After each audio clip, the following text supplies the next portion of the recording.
Muy buenas noches, Dios les bendiga.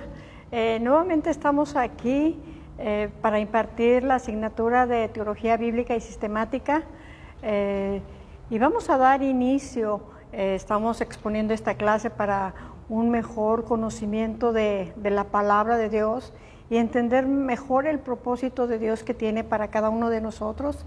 Así es que vamos a comenzar y le voy a pedir que allí donde esté me acompañe a hacer una oración para poner esta enseñanza en las manos de nuestro Señor. Padre amado, te damos a ti toda la gloria y toda la honra. Gracias, Señor, porque nos permites conocerte cada vez más a través de tu palabra.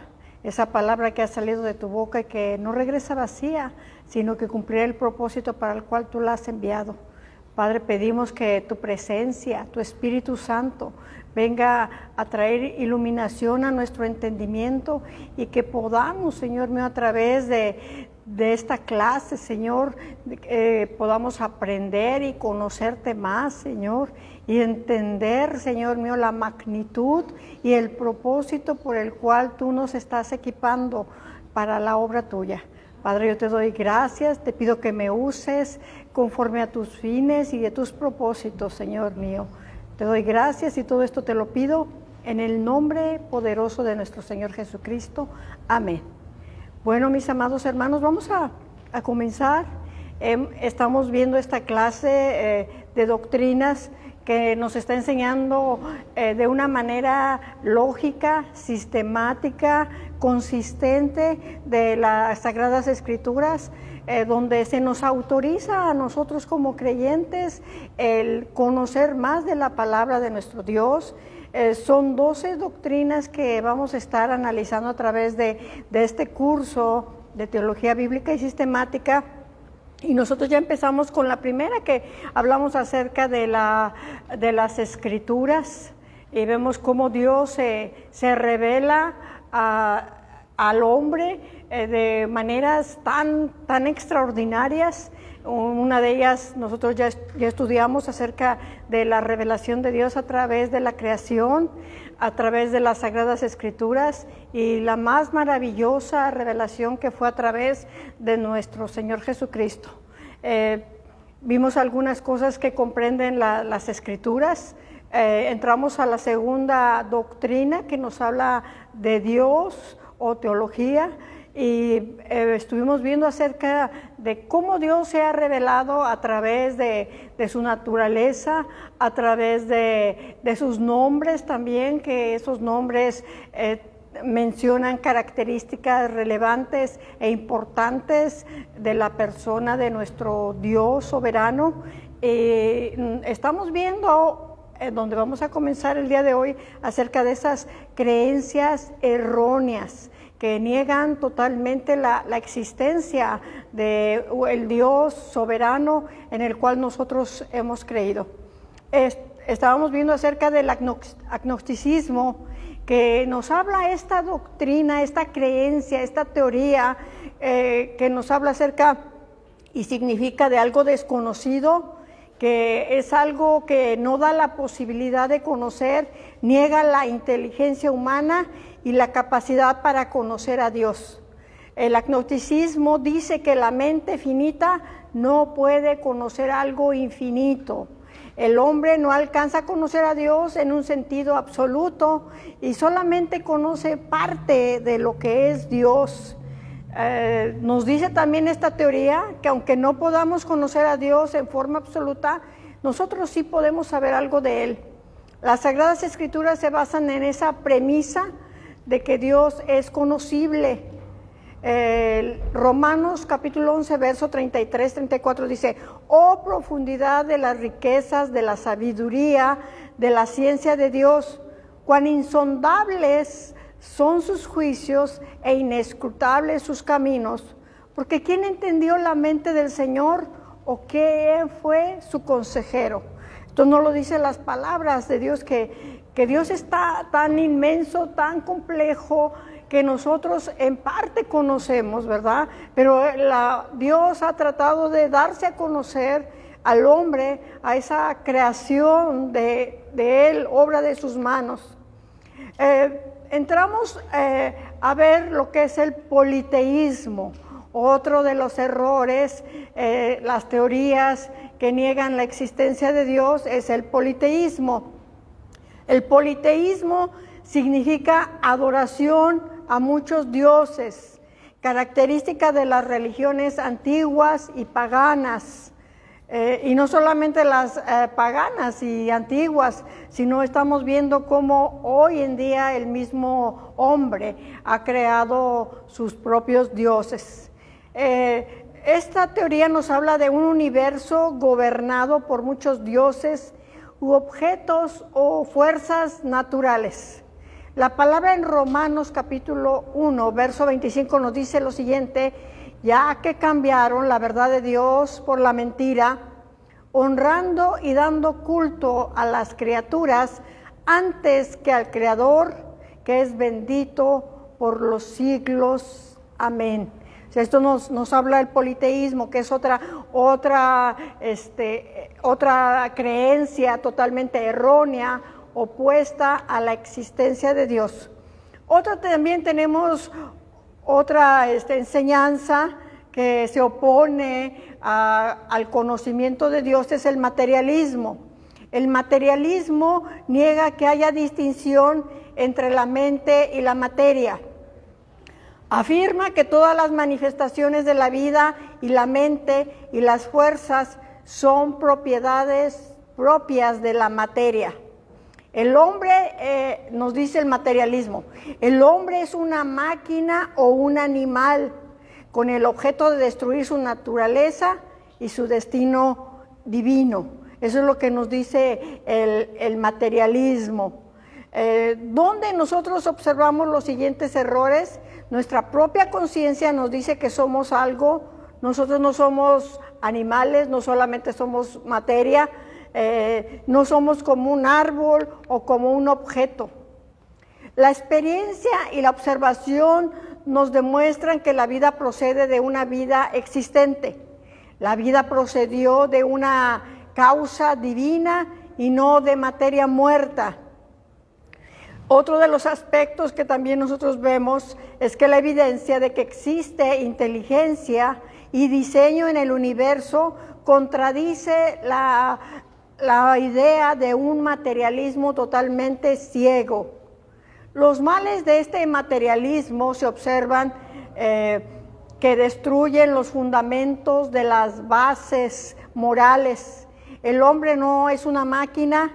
El hombre dice que es una máquina y dice que luego mismo dice es responsable de sus hechos. Uno de los antídotos que el autor nos menciona para este materialismo es el evangelio predicado en la demostración del Espíritu y con las señales que lo siguen. Bien mismo dijo el Señor Jesucristo, que estas señales seguirán a los que creen.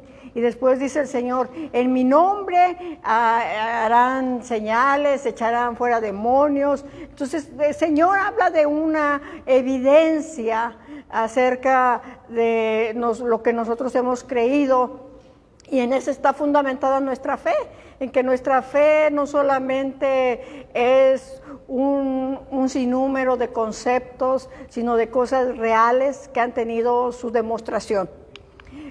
Otro de los errores que se oponen, una enseñanza errónea, es el deísmo, que admite que hay un Dios personal y que crea al mundo y que después de que lo ha creado lo deja para que el hombre se gobierne por las leyes naturales. Eso es lo que enseña el deísmo. Pero nosotros a través de este libro que estamos viendo, vamos a entrar ahora después de ver estos errores, estas enseñanzas que se oponen y que niegan de alguna manera la existencia de Dios. Vamos a conocer nosotros a Dios a través de los atributos. Hay atributos que le llamamos relacionados, es decir, que es Dios en sí mismo y que incluye la creación. Hay otro tipo de atributos que nos habla el autor y que son los atributos activos, que es lo que Dios hace en relación al universo. Hay otros terceros atributos que el autor nos está mencionando y habla de los atributos morales, o sea, lo que Dios hace en relación a sus seres morales, o sea, hacia nosotros, hacia su creación perfecta. Y vamos a ver primeramente, si usted me está siguiendo, estamos en la página 42, vamos a hablar acerca de los atributos no relacionados, que nos habla de la naturaleza interior de Dios, nos habla de la espiritualidad. Dios es un espíritu con personalidad, Él piensa, Él siente, Él habla, por lo que puede comunicarse con el hombre. Dios como espíritu no está sujeto a las limitaciones del cuerpo humano. O sea, el ser humano tiene límites, ¿verdad? Hay limitaciones, pero Dios como es espíritu, Él no está sujeto a esas limitaciones. La palabra en el Evangelio de San Juan, capítulo 4, verso 24, nos dice lo siguiente: Dios es espíritu y los que le adoran en espíritu y en verdad es necesario que le adoren. Vamos a hablar acerca de otra de las características y atributos de Dios, de esos atributos que estamos viendo, que son atributos no relacionados, y vamos a hablar acerca de la infinidad. Dios no está sujeto a las limitaciones humanas y naturales. La infinidad de Dios puede ser considerada y hay algunos aspectos que vamos a estar considerando. Número 1, con relación al espacio, Dios se caracteriza por la inmensidad. O sea, Dios es grande, grande. O sea, no dice la palabra que los cielos y los cielos no lo pueden contener. Otro aspecto, número 2, dice con relación al tiempo. Dios es inmutable, o sea, Dios no cambia, es el mismo de ayer, de hoy y de siempre. O sea, esos son algunos de los atributos no relacionados que nos hablan de la naturaleza de nuestro Dios. Otro de estos atributos es la unidad y nos habla acerca, debemos distinguir entre dos clases de unidad, la unidad absoluta y la unidad compuesta. O sea, cuando hablamos de algo absoluto nos habla algo totalmente consistente, algo en su esencia total, pero cuando hablamos de una unidad compuesta, nosotros vamos a entender que este ejemplo nos lo va a explicar más acerca cuando hablemos acerca de la Trinidad de Dios. La expresión cuando hablamos de un nombre, eso se refiere a una unidad absoluta. Pero cuando nosotros leemos que el hombre y la mujer serán una sola carne, recuerde que en el libro de Génesis, cuando Dios instituye el matrimonio, habla que el hombre dejará a su padre y a su madre y se unirá a su mujer y los dos serán una carne. Aquí ya nos está hablando de una unidad absoluta, o sea, una unidad donde compuesta, entonces ya aquí es esta unidad, donde dos personas determinan esta unidad que se le conoce como unidad compuesta. La doctrina de la Trinidad nos enseña la unidad de Dios como una unidad compuesta en las tres personas divinas. Es muy cierto que la palabra Trinidad no va a aparecer en el contexto bíblico, pero está respaldada. Esta doctrina, la cual nosotros creemos, tiene suficiente respaldo bíblico y por tal nosotros la creemos. Ahora vamos a entrar a los atributos. Si me está siguiendo, estamos en la página 43. Vamos a ver acerca de los atributos activos que nos van a hablar acerca de Dios y el universo. Nos habla de la omnipotencia. Este es un atributo exclusivo de Dios. O sea, ningún ser humano puede tener la omnipotencia, ni aún Satanás, que también es un ser creado, él tampoco tiene este atributo. Este es un atributo solamente exclusivo de nuestro Dios y nos habla de su libertad y poder para hacer lo que es consecuente de su naturaleza, su control y soberanía sobre todo lo que él ha creado. Dios es soberano, o sea, Dios tiene el gobierno. Cuando hablamos de la soberanía de Dios, Él es el supremo gobernante del universo y Él tiene todo el derecho, puesto que Él lo ha creado. La palabra nos dice en el libro de los Hechos 4:24, nos dice lo siguiente: y ellos, habiéndolo oído, alzaron unánimes la voz a Dios y dijeron: soberano Señor, tú eres el Dios que hiciste el cielo y la tierra, el mar y todo lo que en ellos hay. O sea, tenemos un Dios que nos habla de todo poder. Cuando hablamos de la omnipotencia, estamos hablando del poder en la plenitud de nuestro Dios, que es un Dios creador, que tuvo totalmente el poder absoluto de toda la creación. Otro de los atributos que también conocemos, como que nos habla aquí el autor, él le menciona atributos activos, pero también se le conoce como atributos exclusivos de Dios, es la omnipresencia. ¿Qué es la omnipresencia? Que Dios está en todos lados. Es la omnipresencia de Dios entre su creación, dice, de las siguientes formas: de una manera gloriosa, dice, entre las huestes que adoran en el cielo, es eficaz, porque nos habla del orden natural, es providencial, o sea, Dios ha provisto conforme a la necesidad del ser humano, se refiere a los asuntos del hombre. Esta omnipresencia también es atenta, que quiere decir a todos aquellos que la buscan. O sea, Dios se hace presente cuando todos los seres humanos le invocan y le buscan. También esta omnipresencia es manifiesta como juez para la conciencia de los malvados. Esta omnipresencia también se manifiesta de manera corporal, y es la manifestación más gloriosa, que es a través de su Hijo Jesucristo. Y también el autor nos habla acerca de otra omnipresencia, de esa manifestación que es de manera mística. Y esa es cuando nosotros, el cuerpo de Cristo, la iglesia de Cristo, podemos sentir su presencia. Cuando nosotros nos congregamos y esa manifestación quizá no la podemos mirar con nuestros ojos físicos, pero sí podemos sentir esa presencia de nuestro Señor. Otro de estos atributos que nos habla es la omnisciencia. Cuando hablamos de omnisciencia, se refiere a que todo lo sabe. Nos dice el autor del libro, es el conocimiento de Dios, este es perfecto, no tiene que razonar o reflexionar o aprender gradualmente.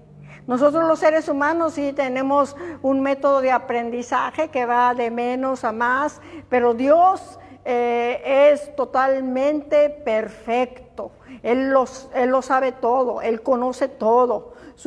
Él tiene un conocimiento del pasado, del presente, y es de una manera instantánea.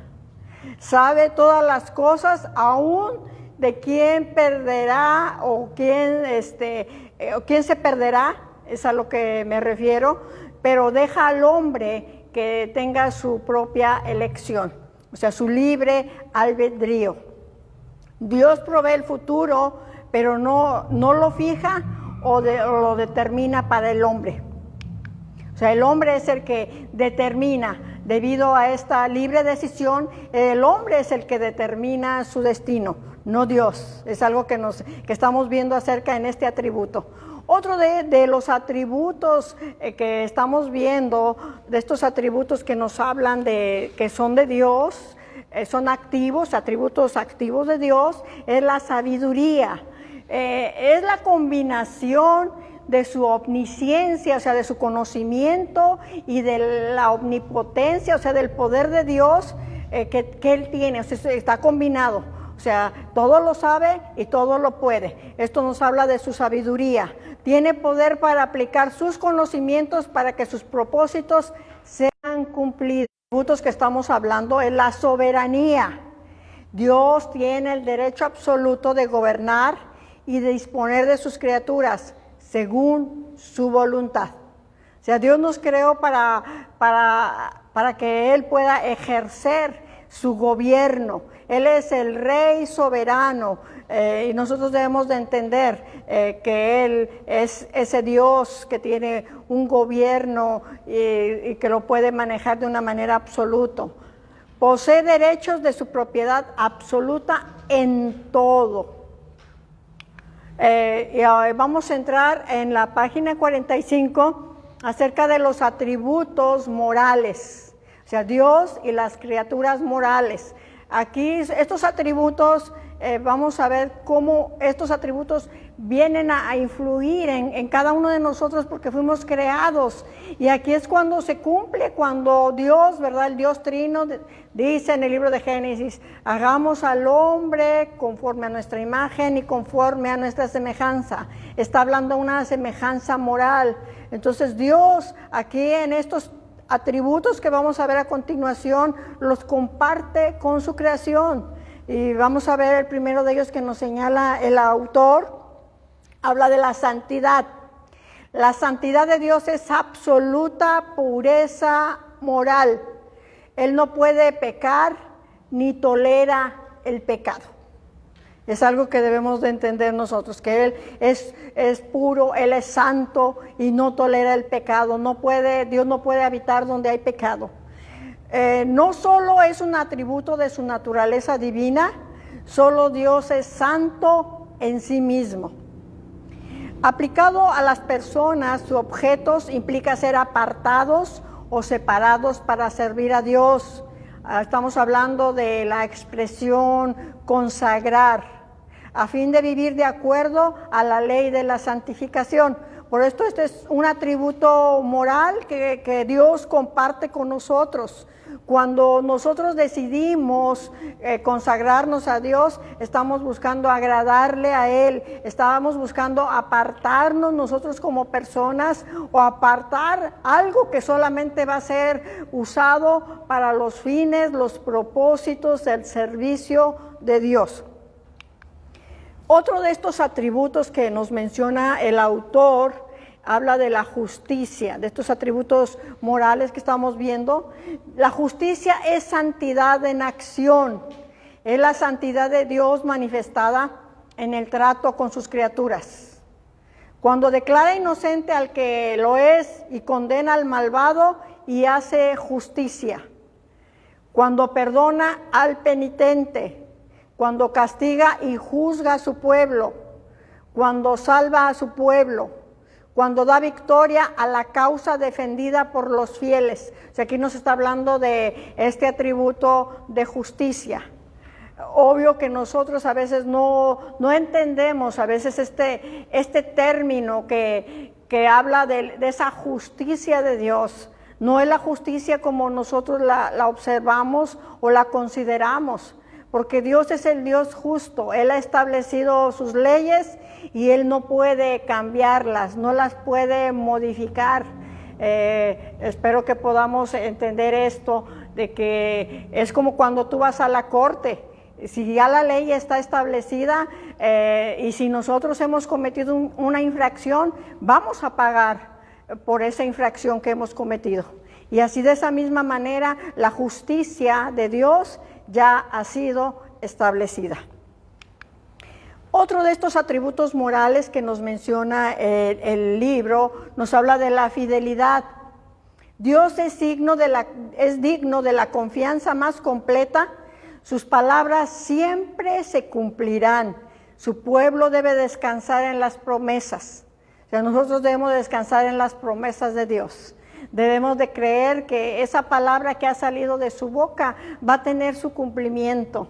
Pero para ello, para que nosotros conozcamos cada una de esas promesas, necesitamos leer las Sagradas Escrituras y saber que esas promesas Dios las va a cumplir.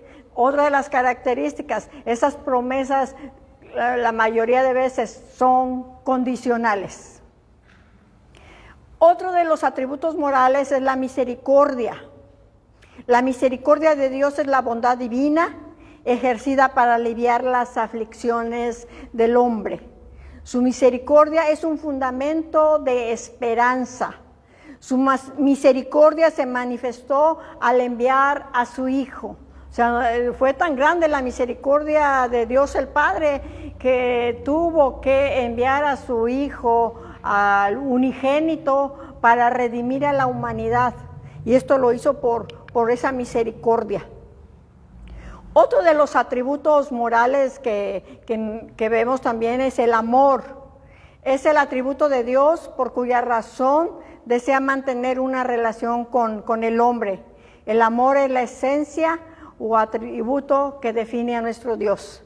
Quizá nosotros no deberíamos de mencionarlo como que es un atributo, sino es la descripción de Dios mismo, el amor, porque Él nos ha rescatado, nos ha salvado por amor. Otro atributo moral que nosotros observamos es el atributo de la bondad. Es un atributo en razón del cual Dios imparte vida y otras bendiciones al hombre. O sea, Dios es bueno, Dios es bondadoso en todo momento. Aunque tú y yo no seamos buenos, Él es bueno para siempre. Vemos algunos obstáculos que nos enseña el autor acerca de estas, para creer la bondad de Dios. Dios no es responsable del mal. Sobre todo nosotros vemos eso muy común, que mucha gente que quizás no conoce a Dios, y sobre todo ahorita en estos tiempos que estamos viendo tantas catástrofes, tantas enfermedades, tantas pandemias, quizá la gente que no conoce a Dios podrá decir que Dios no es bueno, pero Dios es bueno. Amén. Eternamente bueno y seguirá siendo bueno siempre. Entonces aquí vemos que Él no es responsable del mal.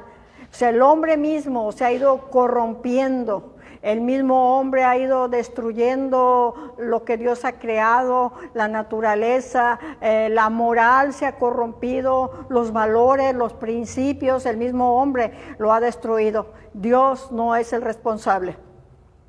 Dios es todopoderoso y el mal existe por su permiso. Aquí le conocemos nosotros como la voluntad permisiva de Dios. ¿Qué quiere decir esto? Dios permite que a veces a ti y a mí no nos vaya tan bien. Y no es porque no nos ame, sino es con un propósito.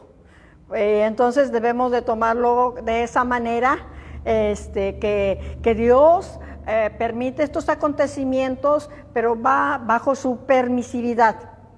Dios es tan grande que hace triunfar el bien sobre el mal. O sea, Dios es tan poderoso que Él puede absolutamente con todo. Él podría parar, si Él lo decidiera, toda maldad, todo lo que está aconteciendo en el mundo, Él podría detenerlo por su soberanía, por su poder, mas sin embargo, Él lo está dejando que todo esto acontezca.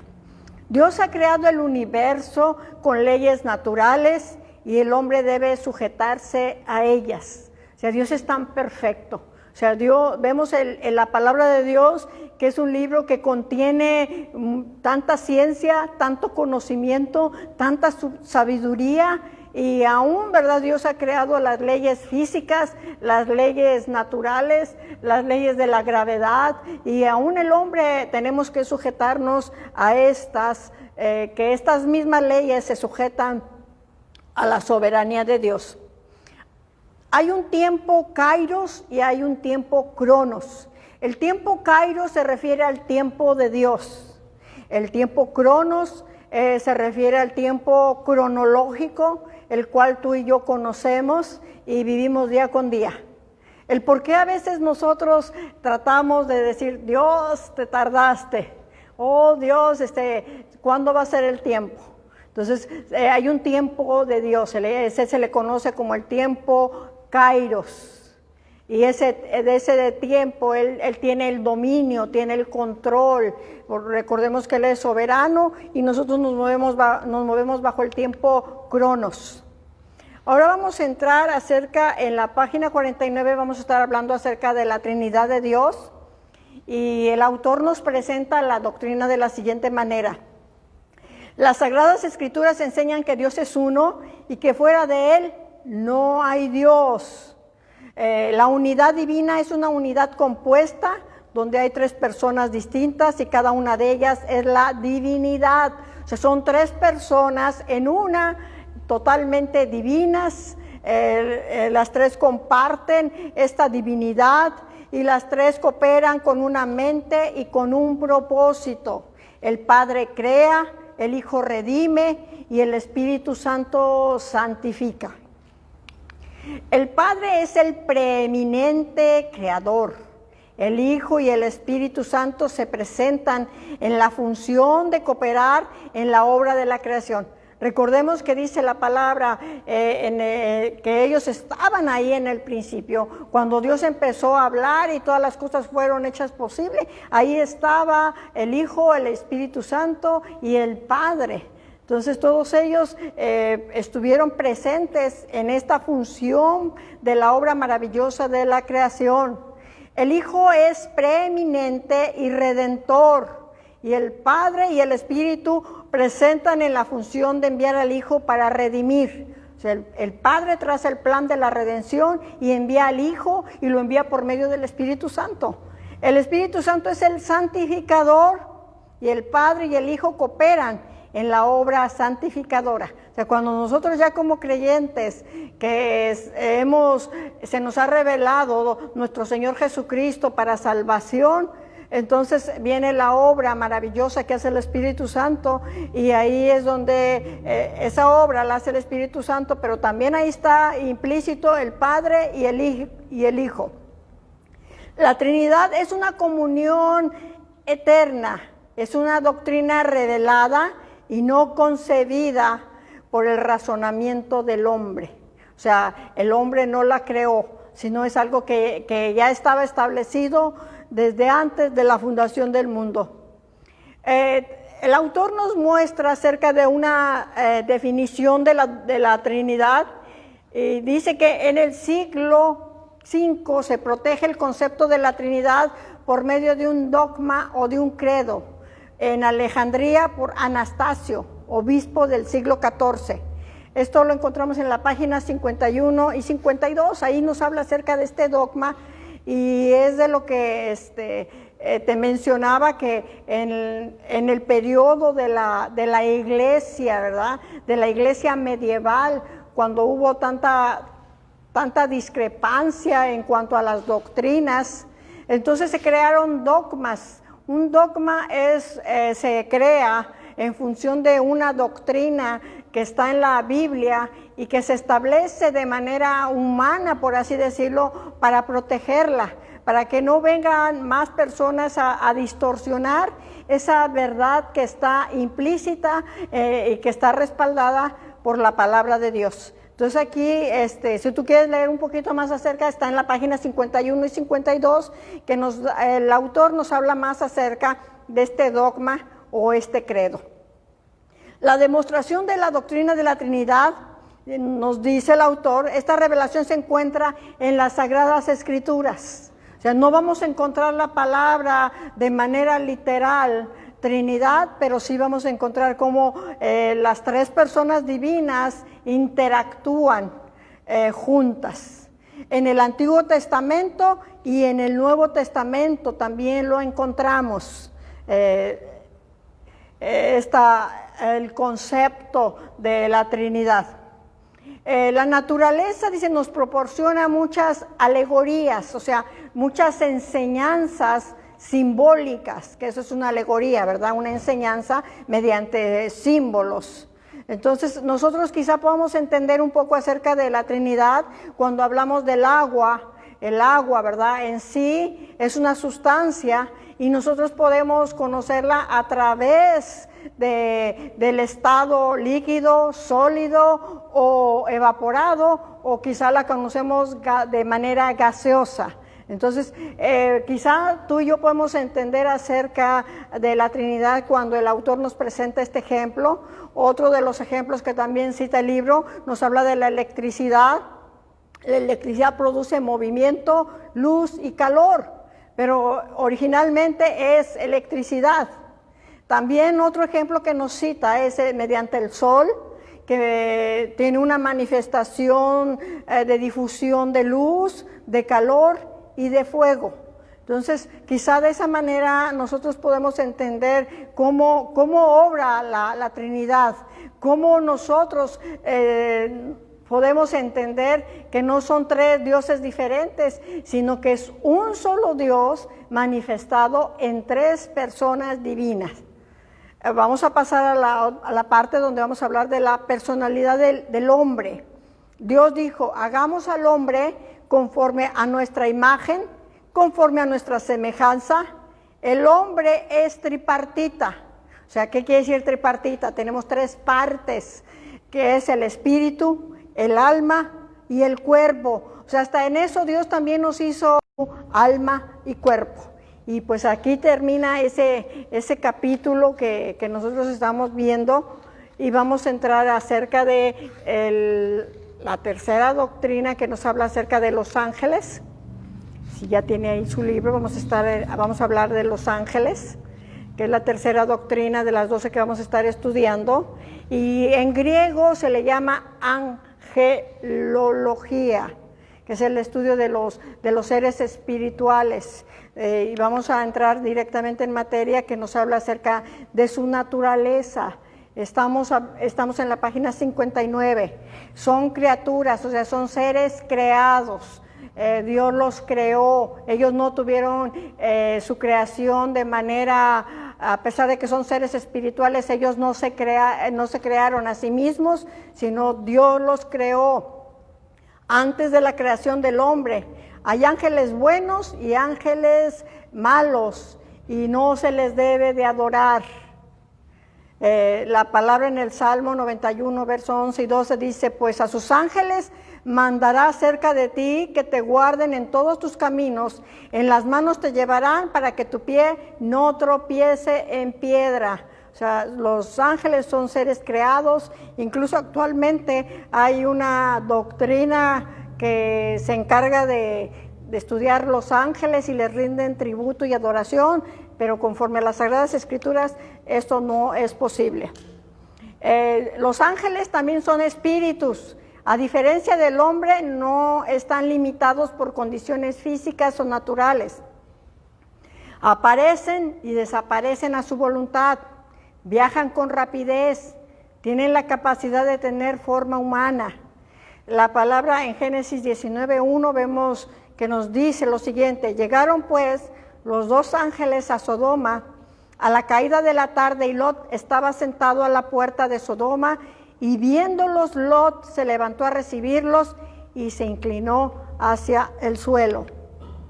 Los ángeles también son inmortales, no están sujetos a la muerte.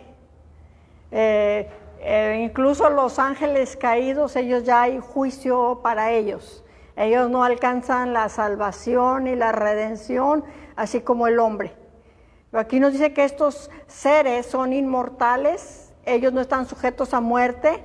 La palabra en Lucas 20:36 nos dice lo siguiente: porque no pueden ya más morir, pues no son iguales a los ángeles y son hijos de Dios, y al ser hijos de la resurrección. Nos dice también que son numerosos. ¿Acaso piensas que no puedo ahora orar a mi Padre y que Él no me daría más de 12 legiones de ángeles? Esto está hablando Jesús. O sea, Jesús, cuando dice que Él podría mandar legiones, esto está hablando de la tentación, cuando Jesús fue llevado por el Espíritu Santo al desierto para ser tentado por el diablo. Y aquí Jesús está respondiendo que Él podía pedir al Padre legiones de ángeles. Entonces, eso, o sea, no se procrean. La palabra en Marcos 12:25 dice: porque cuando resuciten de los muertos, ni se casan, ni se darán en casamiento, sino serán como los ángeles que están en los cielos. O sea, aquí nos está hablando de que nosotros, cuando seamos resucitados, dice, no seremos semejantes a los ángeles. O sea, los ángeles no se procrean. Tienen una clasificación, o sea, hay un rango de actividad de los ángeles. Entonces, Nada más quisiera hacer una pequeña referencia en cuanto a que no se procrean, porque yo creo que quizá ustedes cuando estudian la palabra de Dios y se menciona en el libro de Génesis, incluso algunas personas que se llaman teólogos han establecido teorías donde dice que los ángeles malos, los ángeles caídos se mezclaron con los seres humanos, y cosa que nos dice la palabra que ellos no se procrean. Entonces hay teorías donde dicen que la maldad los seres humanos, pero no. Nada más quería hacer mención de esto. Aquí está este versículo donde tú puedes respaldar efectivamente que no hubo tal mezcla. Pero vamos a entrar directamente a la clasificación y al rango de actividad de los ángeles. Colosenses 1:16 nos dice, porque en él fueron creadas todas las cosas, las que están en los cielos y las que hay en la tierra, las visibles y las invisibles, sean tronos, sean dominios, sean principados, sean potestades, todo fue creado por medio de él y por el Señor Jesucristo. El ángel del Señor, o sea, estamos viendo acerca de las categorías, de las jerarquías angelicales. El ángel del Señor manifiesta el carácter revelado de Dios, es Dios mismo, Él es el Mesías, el Hijo de Dios. O sea, sobre todo estos pasajes nosotros lo encontramos en el Antiguo Testamento y teológicamente se le conoce como una teofanía, o sea, que es una representación de Dios mismo. Se menciona que es un ángel totalmente especial. Y quizá los más estudiosos dan severidad de que es Jesucristo mismo manifestado. La palabra en el libro del Éxodo 32-34 dice, ve pues ahora, lleva a este pueblo a donde te he dicho, he aquí mi ángel irá delante de ti.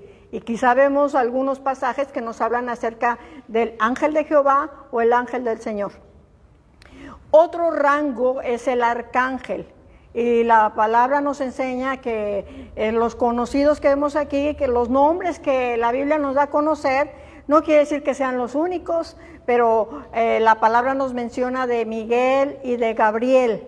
El libro del Apocalipsis, que es el libro de las revelaciones, en su capítulo 12, verso 7 nos dice lo siguiente, después hubo una gran batalla en el cielo, Miguel y sus ángeles luchaban contra el dragón y luchaba el dragón y sus ángeles. O sea, ¿qué nos está diciendo la palabra? Que hay ángeles buenos y hay ángeles malos y que también hay un ejército, que ellos también tienen una jerarquía angelical, por supuesto que es una jerarquía satánica, diabólica, pero aquí nos está ilustrando la palabra del arcángel Miguel. Vamos a pasar a la siguiente y nos habla de los ángeles escogidos. Primera a Timoteo 5:21 nos dice lo siguiente, te encarezco delante de Dios y del Señor Jesucristo y de sus ángeles escogidos que guardes estas cosas sin prejuicios, no haciendo nada con parcialidad. O sea, hay ángeles que Dios encomienda algunas tareas específicas. Entonces, aquí el autor nos menciona en cuanto a la jerarquía angelical. Hay ángeles de las naciones. En el libro de Daniel, nosotros vemos cómo peleaba el arcángel Miguel en Persia, cómo peleaba, porque iba a traer la noticia, la bendición para Daniel. Vemos también en el libro de Éxodo, nos habla acerca de los querubines, de esos querubines que en el arca del pacto, dice la palabra que estaban postrados para adorar la presencia de Dios sobre esa arca. Entonces ahí vemos que en esa arca había 2 querubines con sus alas extendidas con la cabeza agachada, totalmente postrándose para adorar. Los serafines, también vemos que hay serafines y estos se les conoce también como seres ardientes. La palabra en el libro de Isaías, capítulo 6, nos muestra cuando Isaías tiene una visión en el templo y dice que las faldas del Señor llenaban el templo, y dice que empezó a mirar esos serafines y que incluso le pusieron carbones ardientes en sus labios y que quitaron la inmundicia de él, ¿verdad? Otra característica de los ángeles denota su carácter. Ellos son obedientes, cumplen la misión en obediencia, son reverentes también. Ellos son reverentes, tienen una actividad más elevada, de ellos es adorar a Dios. Los ángeles también son sabios, son más inteligentes que el hombre, pero no conocen nuestros pensamientos. Aquí vemos que ellos, a pesar de que son seres espirituales, no tienen el atributo de la omnisciencia, que es un atributo exclusivo de Dios. O sea, ellos no pueden ver nuestros pensamientos. Ellos están sujetos a nuestro servicio, pero bajo la orden de Dios. O sea, nosotros no podemos ordenarle a los ángeles. Dios es el que da la orden. Así es que usted no vaya a dando órdenes al servicio, por supuesto que de Dios. Entonces, dice, no conocen nuestros pensamientos y su conocimiento de la gracia de Dios es limitado. Ellos son humildes, no pronuncian juicios de maldición o de contienda. Si estamos hablando de los ángeles de Dios, por supuesto. Ellos son poderosos en fortaleza. Recuerde que dice que Él enviará a los ángeles que guarden nuestro camino. Entonces hay ángeles guerreros, ángeles protectores, ángeles que adoran. Los ángeles también son santos, han sido apartados y separados para solamente rendir tributo y adoración a Dios, son apartados para Él. La obra de los ángeles, en la página 61, si me está siguiendo, estos son agentes de Dios, ejecutan los decretos de juicio de Dios. O sea, ellos no lo establecen, pero lo ejecutan por orden divina. Ellos son mensajeros de Dios. Recordemos cómo cuando los ángeles fueron a visitar a Lot y ellos dieron la noticia de que Dios iba a destruir la ciudad de Sodoma y Gomorra, y cómo ellos advirtieron y llevaron a salvo a Lot, a su esposa y a sus hijas, pero y después vino el juicio de Dios. Entonces ellos ejecutan esos juicios, ellos son mensajeros de Dios, ellos pueden llevar los mensajes, anuncian y dan instrucciones, alientan, son siervos de Dios, enviados por Dios para el servicio del hombre en confrontar, sostener, liberar y para interceder. Ahora sí vamos a entrar a la parte de Satanás. Detalla mucho, pero nosotros sabemos por la enseñanza que ya hemos adquirido que el libro de Isaías y Ezequiel nos da más noción acerca de una primera creación, donde en el cielo Dios creó a ese querubín grande y protector. O sea, Dios creó al querubín grande y protector, pero a Satanás, él solo se hizo Satanás, él solo se hizo diablo, por soberbio, por querer ser como Dios. Entonces, la palabra en el libro de Ezequiel nos menciona algunas características de este querubín grande y protector. También en Isaías nos habla de la soberbia de él, cómo se ha reducido. O sea, nosotros sabemos, la palabra nos ilustra, la palabra nos enseña acerca de los nombres que denotan el carácter de este ser que se rebeló contra Dios.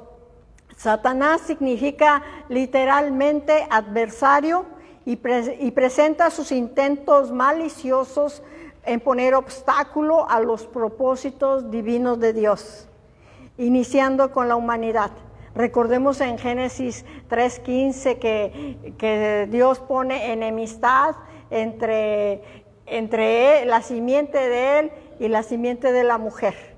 Entonces desde ahí se establece una gran guerra, una gran batalla para la humanidad. Entonces vemos que es el adversario, también se le conoce como el diablo, significa calumniador, diablo es calumniador, calumnia tanto a Dios como al hombre. Se le conoce también como el acusador de los hermanos. Cuando calumnia a Dios es cuando se enfrenta con Eva y le dice, con que Dios dice que tú no puedes comer de este árbol, se está calumniando a Dios, casi le está diciendo, Dios es mentiroso, no le creas lo que te dijo, tú puedes comer de ese árbol, del conocimiento del bien y del mal, y no va a pasar nada. Es calumniador, es destructor, en griego es Apolión, en hebreo es Abadón, lleno de odio contra el Creador y su obra. Quiere establecerse como un Dios destructor, Dios con minúscula, por supuesto, de la destrucción del hombre y de la humanidad y de todo lo que Dios ha creado. Se le conoce también como la serpiente antigua, instrumento para provocar la caída del hombre. Se le conoce también como el tentador. Tienta al hombre con el malvado intento de hacerlo caer, de destruirlo. Se le conoce también como el príncipe y Dios de este mundo. Son títulos de su influencia en el mundo. Recordemos que cuando el hombre en el huerto del Edén perdió la autoridad, esa autoridad fue entregada a Satanás, por eso se le conoce como el Dios de este siglo. O sea, el mundo está bajo el gobierno del maligno, bajo la voluntad permisiva de Dios. Sus actividades, dice, su naturaleza se opone a la obra de Dios, se opone al evangelio de Dios y hace caer al creyente, porque él siempre se las ha ingeniado desde el principio para destruir todo lo que se parece a Dios. Su esfera, dice, actúa como un ángel de luz, se infiltra en las iglesias con doctrinas de demonios con la finalidad de destruir la iglesia de Cristo. O sea, él siempre va a actuar de una manera sutil, pero su propósito es engañar, matar y destruir. Su motivo, ¿qué es lo que lo motiva? Odia la imagen de Dios reflejada en nosotros, odia nuestra naturaleza humana, que estamos destinados para vivir en la eternidad con Dios y Él ya está condenado y perdido para siempre. O sea, ya hay juicio sobre Él. O sea, ya ha sido sentenciado. Ya no hay abogado que apele por Él. Ya está vencido. Ya hay juicio sobre Él. Su limitación, tiene un poder limitado. O sea, sí tiene poder, pero está limitado. Pero aún nosotros no debemos de escatimarlo, ¿verdad?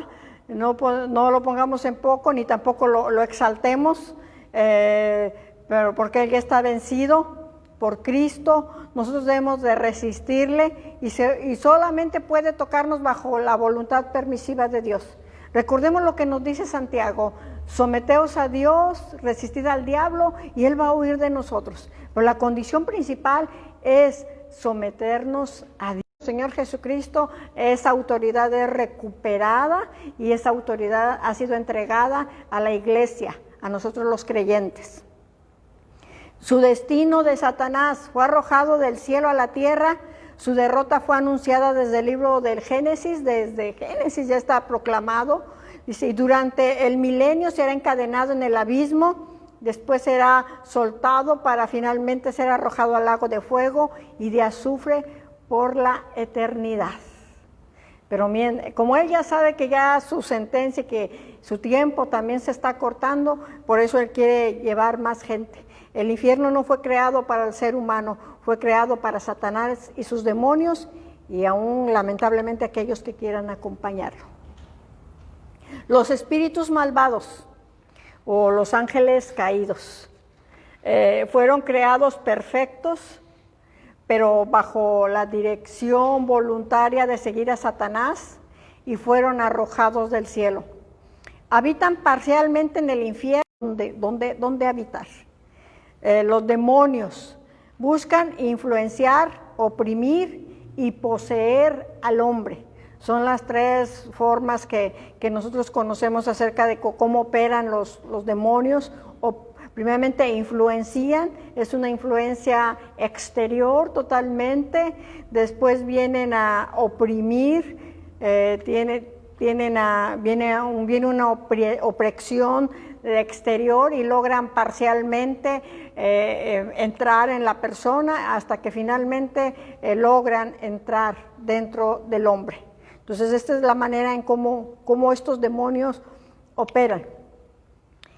Y asimismo, pues no entramos mucho en detalle acerca de cómo lo hacen, porque esta no es parte de esa enseñanza, solamente lo estamos viendo de manera generalizada, y estamos entrando al capítulo número 4, de esta doctrina que nos habla del hombre.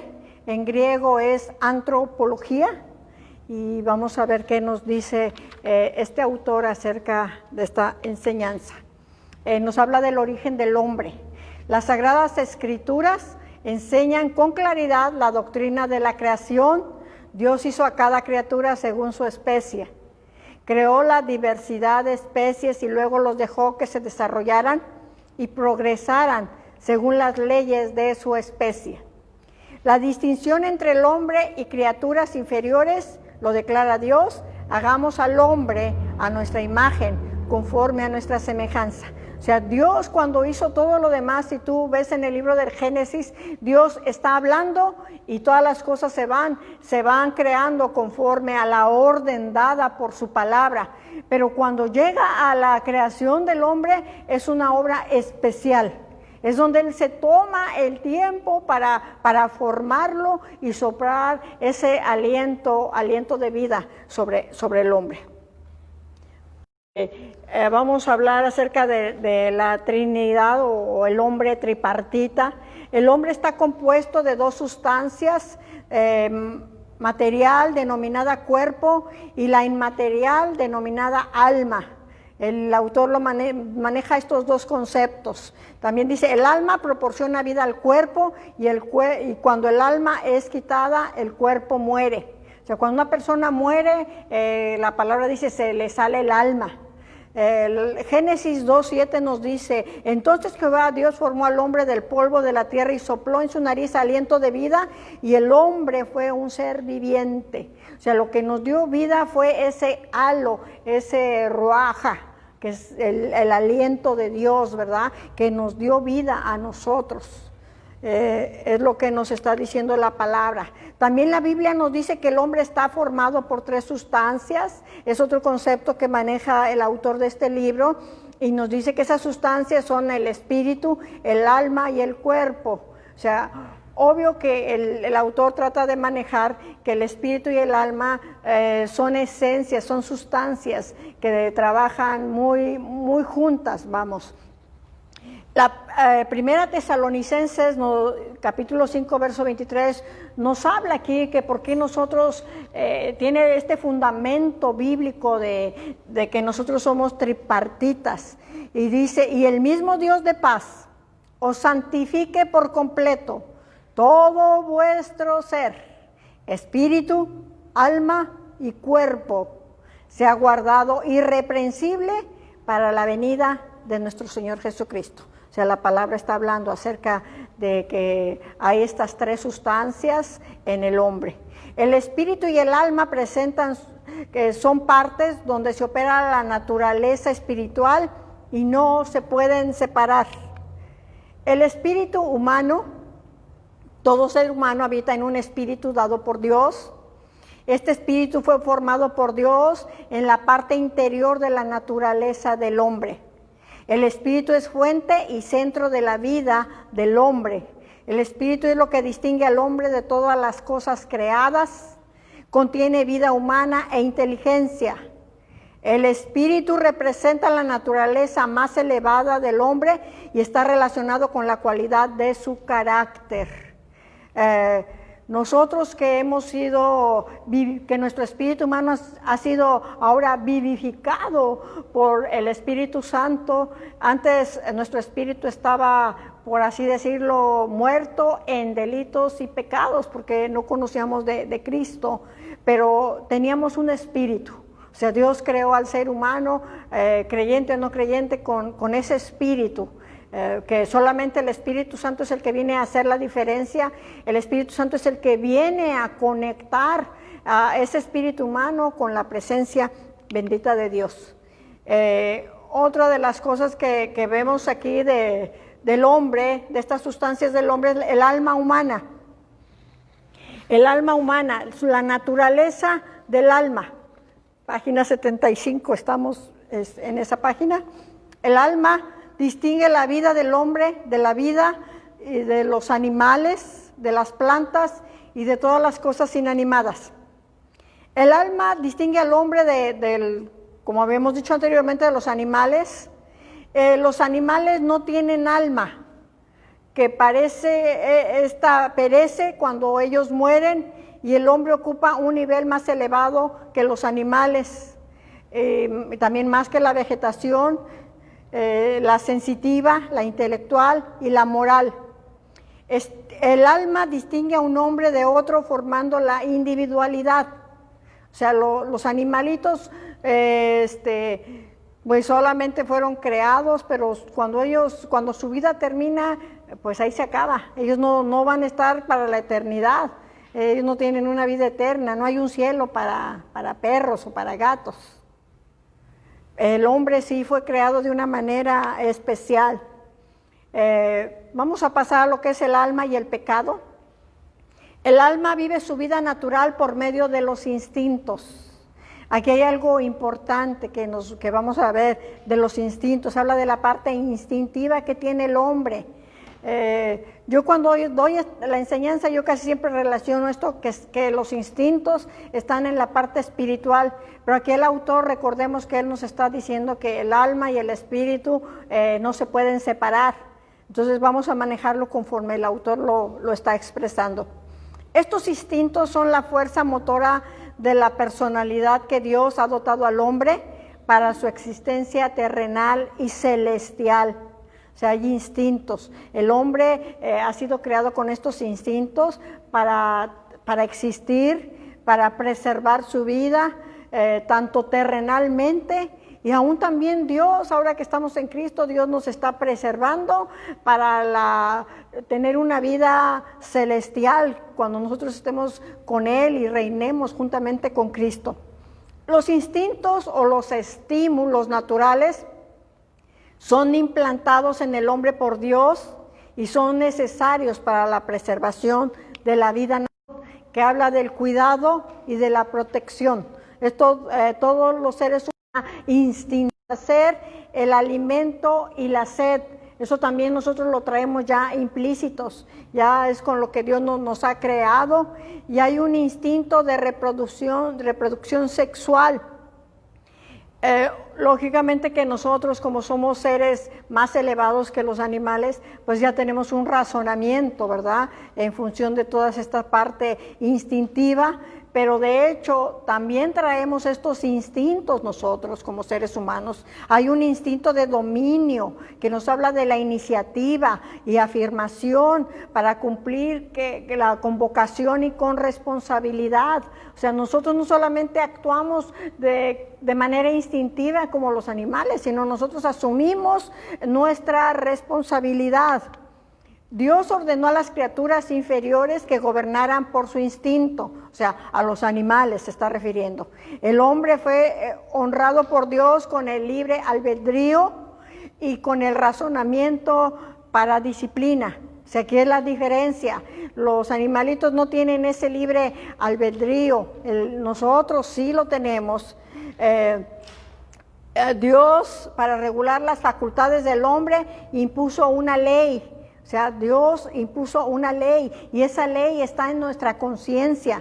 El entendimiento del hombre con respecto a esta ley se le produjo en una conciencia instruida. La combinación del alma que peca con el cuerpo se le conoce como el cuerpo del pecado de la carne. Otra de las cosas que también nosotros debemos de asumir y de entender, que creyentes o no creyentes tenemos una conciencia, y Dios creó al ser humano con esa conciencia de adquirir esa determinación del bien y del mal. La palabra en Gálatas 5:24 y verso 25 también nos dice: pero los que son de Cristo han crucificado a la carne con sus pasiones y deseos. Si vivimos por el Espíritu, andemos también por el Espíritu. ¿Qué quiere decir? Que aquí nosotros aún nuestros instintos carnales, nuestra naturaleza carnal, nuestra naturaleza caída y nuestra naturaleza pecaminosa, ahora que estamos en Cristo Jesús, la crucificamos y ya no vivimos conforme a esas pasiones y conforme a esos deseos, sino ahora vivimos por el Espíritu. Y andamos también, nos está diciendo claramente la palabra, andamos en el Espíritu. Romanos capítulo 8, verso 7 y 8 también nos dice lo siguiente: por cuanto los designios de la carne son enemistad contra Dios, porque no se sujetan a la ley de Dios, ni tampoco pueden. Y los que viven según la carne no pueden agradar a Dios. O sea, claramente aquí nos está diciendo de una manera la palabra de Dios que todo lo que se hace instintivamente, que todo lo que nosotros obramos conforme a nuestras concupiscencias, conforme a nuestra naturaleza pecaminosa y caída, eso no agrada a Dios. Los impulsos pecaminosos, dice, del alma, que se deben destruir, y esta obra la hace el Espíritu Santo. Aquí es cuando nosotros entramos a santificación. O sea, desde el momento en que nosotros venimos a Cristo somos santos, somos apartados, pero empieza la santificación en nosotros, que es un proceso que lo lleva a cabo el Espíritu Santo. Entonces nosotros debemos de permitirle, debemos de someternos al Señor y dejar y ser guiados por el Espíritu Santo para que Él vaya haciendo esa obra maravillosa. Es la naturaleza humana en su condición caída por herencia. Si nosotros traemos una naturaleza caída, heredada, una naturaleza edénica de Adán, entonces es una naturaleza totalmente caída. Pero el Espíritu Santo viene y nuevamente nos da una naturaleza nueva, somos nuevas criaturas, experimentamos el nuevo nacimiento. Nos dice el autor, es la perversión, dice, de los instintos y facultades que Dios ha dado al hombre, y esto constituye la base del pecado. Romanos 8:13 nos dice lo siguiente: porque si vivéis conforme a la carne, moriréis, mas si por el Espíritu hacéis morir las obras de la carne, viviréis. O sea, ¿qué quiere decir? Que debemos de estar sujetos a la obra maravillosa del Espíritu Santo. Hay consecuencias de la corrupción de los instintos. O sea, cuando el hombre todavía se quiere guiar por sus instintos, dice, hay consecuencias. Una consecuencia culpable, una conciencia culpable, dice al hombre, que ha deshonrado a Dios y le advierte el castigo. La corrupción de los instintos reacciona contra el alma, debilitando la voluntad y fortaleciendo los malos hábitos. ¿Qué quiere decir esto? Que cuando nosotros en nuestra conciencia sabemos qué es lo que estamos haciendo mal y aún así lo seguimos haciendo, aún ya teniendo conocimiento del Señor, entonces sabemos que estamos deshonrando a Dios. O sea, no nos podemos engañar, no, ni siquiera a Dios, déjame decirte, no podemos engañarlo, porque escrito está que no os engañéis, Dios no puede ser burlado. Todo lo que el hombre sembrare, dice, eso también va a cegar. Entonces nos está advirtiendo, ¿verdad?, de que viene una reprensión, de que viene algo. ¿Por qué? Porque así está establecido, porque nosotros no nos sometimos, ¿verdad? Porque aún la conciencia misma nos está advirtiendo. Y entonces nosotros debilitamos nuestra voluntad y fortalecemos nuestros malos hábitos. Por eso, ¿qué nos está diciendo? Que cuando tú y yo practicamos cosas que no debemos, pues se va fortaleciendo todos los malos hábitos. Llega el momento en que tenemos una mente totalmente cauterizada y ya somos cada vez más insensibles al Espíritu Santo y no permitimos que Él siga haciendo su obra de santificación. Remedios para la culpabilidad, nos dice el autor. El hombre ha ofendido a Dios y necesita una expiación. O sea, cuando veamos la doctrina de la expiación, vamos a ver acerca de todas estas características que cumplió la persona de nuestro Señor Jesucristo para entregarse para salvación, para perdón de nuestros pecados, que Él puso su vida para que nosotros fuéramos salvos. Entonces, esta expiación viene a cumplirse en la persona de Cristo para remover la culpa y limpiar la conciencia del hombre, ¿verdad? Sin Cristo, el hombre natural, el hombre carnal. El hombre necesita del Espíritu Santo para corregir la perversidad de la naturaleza pecaminosa. Ahora vamos a hablar acerca de el alma y el corazón. El corazón es el centro de la vida. Si me vas siguiendo, estamos en la página 80. El corazón es el centro de la vida y de los deseos del juicio y de la voluntad. En el corazón se encuentra el amor, el odio, la determinación, la buena voluntad, la alegría, todos esos sentimientos que el hombre experimenta. Todo lo que marca el alma queda escrito en él. En el corazón se forman los pensamientos, los propósitos buenos y malos. El corazón conoce, entiende, evalúa, presta atención a algo. O sea, en el corazón se maquinan las cosas. En el corazón es donde surge el pecado. O sea, en el corazón del hombre, ¿verdad? Es donde es el depósito de todos los pensamientos, de todas las emociones, y ahí es donde nace. Entonces, bien dice la palabra que donde está nuestro tesoro, ¿verdad? Ahí va a estar donde está nuestro corazón, ahí va a estar nuestro tesoro. Entonces, cada cosa que nosotros metamos dentro de nuestro corazón, va a traer una repercusión, ¿verdad? Y va a hablar de cómo, la condición en que él está. El corazón es el centro de la vida, de las emociones. Hay gozo, hay placer, tales emociones como la exaltación, el dolor, el descontento, la tristeza, el miedo, el temor reverencial, el quebranto debilitando, etcétera. Hay muchas cosas que se manifiestan dentro del corazón y que se guardan dentro de este corazón. El corazón es el centro del eje de la vida moral. Amar a Dios o el orgullo o la blasfemia también se maquinan dentro del corazón. Es el lugar de los impulsos, tanto buenos o malos. Es el lugar donde originalmente se escribió la ley de Dios. O sea, ahí es donde Dios escribió primeramente su ley. La ley, recuerden que es esa conciencia que continuamente nos está diciendo acerca de qué es lo bueno y de qué es lo malo. Y pues con eso es un capítulo pequeño, el cual nos habló y vimos acerca en este capítulo, pecado. En griego es amartiología. Y vamos a ver qué nos dice este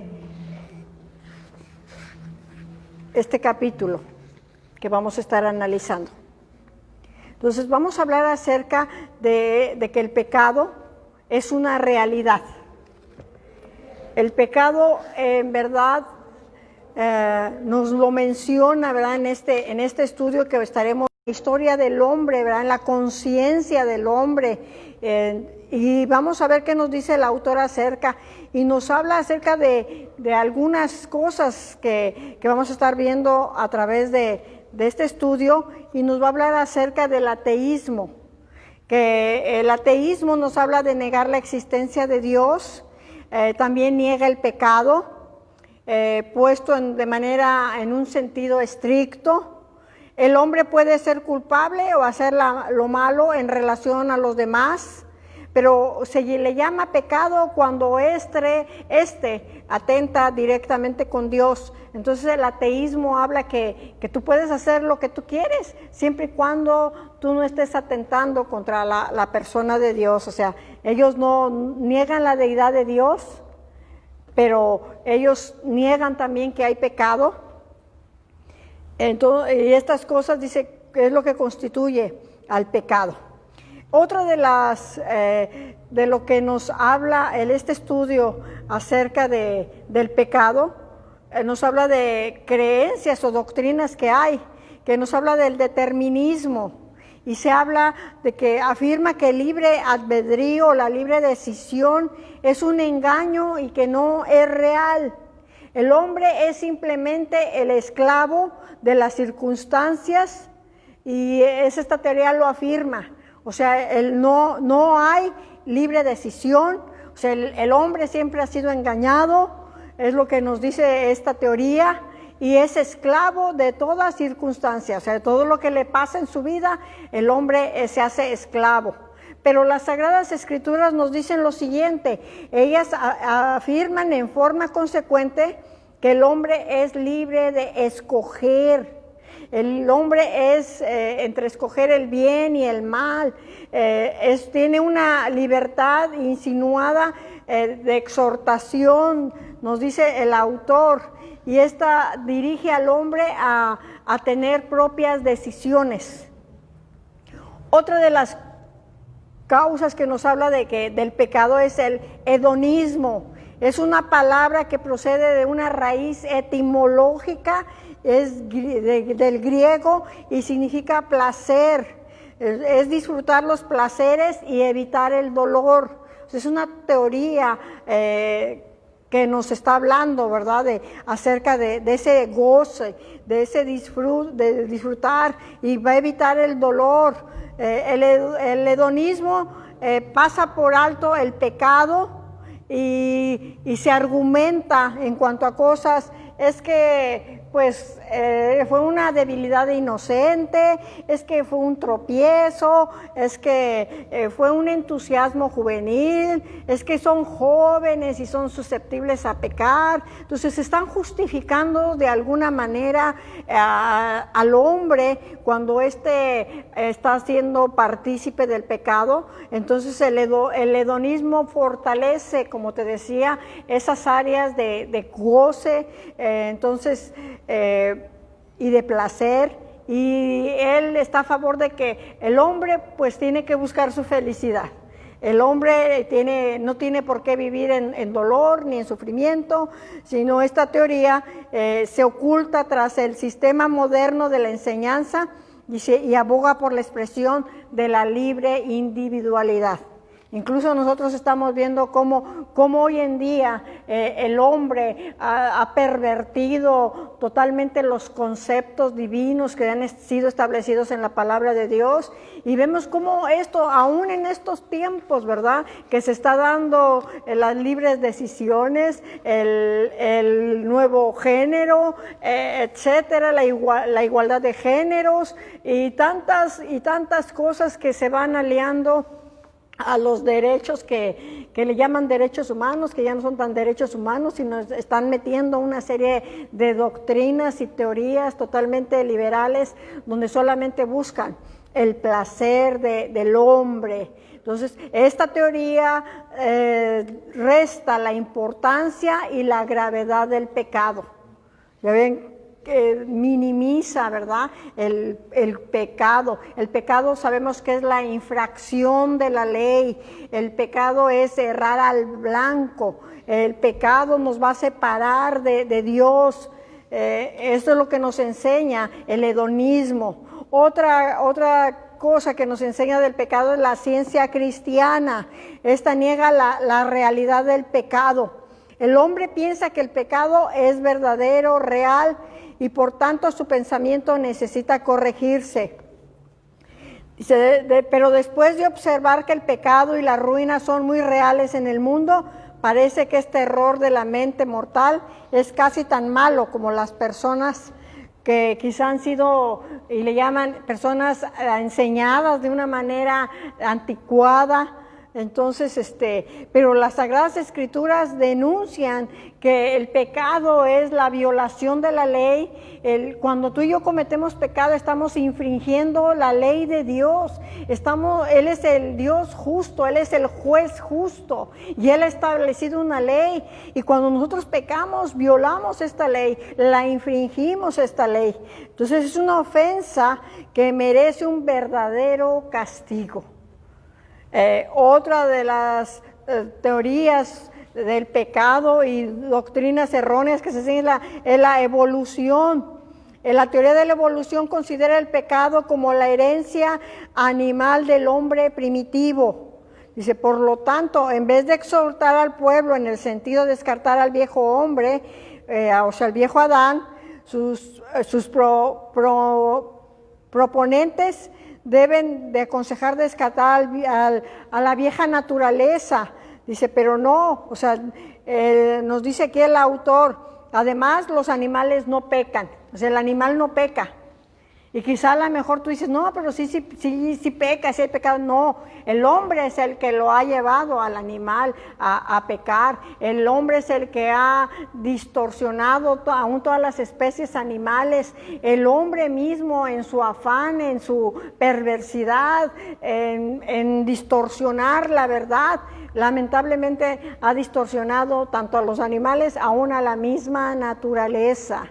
O sea, ya vemos cómo las plantas, ¿verdad?, ya han sido cambiadas a manera de gusto del hombre, y también lamentablemente los animales. Entonces, la evolución es una teoría totalmente también errónea que nos habla y donde no se experimenta la conciencia de culpabilidad por de la manera en que el hombre procede. Entonces, aquí vemos claramente todas estas teorías que nos hablan del pecado, pero nosotros sabemos que el pecado tuvo su origen. La palabra de Dios en Génesis, en los 3 primeros capítulos, nos hablan claramente dónde surgió el pecado. Quizá en las Sagradas Escrituras que tenemos se nos ilustra. Pero si vamos un poquito más atrás, nosotros podríamos decir que el pecado se originó en el tercer cielo, cuando Satanás desafió a Dios, cuando Satanás quiso ser como Dios y fue arrojado. Y lamentablemente la plataforma que nos menciona el libro de Génesis en sus 3 capítulos viene a ser la parte de ese ángel el caído, donde él viene a querer obstruir todos los planes y los propósitos de Dios. Entonces, el libro de Génesis nos va a hablar acerca de esta historia espiritual del hombre, y donde nos va a hablar acerca de la tentación, del pecado, la culpabilidad, el castigo y el plan de la redención de Dios. Entonces, el capítulo de Génesis nos lo va a ilustrar. Y yo creo que eso lo vamos a ver la próxima clase, porque hasta aquí hemos llegado. Y muchas gracias a todos aquellos que por su atención. Gracias, amados hermanos, por el tiempo que pudimos compartir esta enseñanza. Dios lo bendiga y siga leyendo su libro. Y pues yo hasta aquí dejo, hermano Vera. Muchas gracias. Dios le bendiga.